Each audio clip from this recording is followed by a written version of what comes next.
El día de hoy te enseñaré cómo puedes describir personas, objetos o animales en la lengua maya. En este caso, aprenderemos los adjetivos calificativos, los cuales van antes del sustantivo. Iniciaremos con los diminutivos chan y mejen. Chan es para singular y mejen para plural. Champek, perrito. Mejenpek, perritos. Sin embargo, al utilizar mejen no es necesario pluralizar al sustantivo. Sin embargo, en la actualidad hay personas que lo siguen haciendo y no está mal. Por ejemplo, mejenpek o perritos.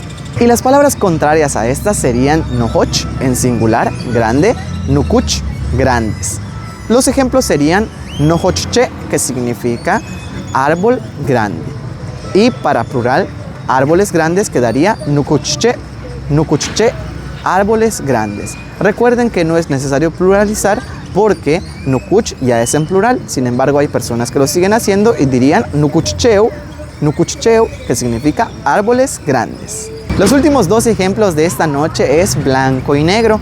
Blanco se dice sak, sak, sak, y negro bosh, bosh, bosh. Los ejemplos serían juntul sakmis, un gato blanco. Juntul sakmis, un gato blanco. Juntul boshmis, un gato negro.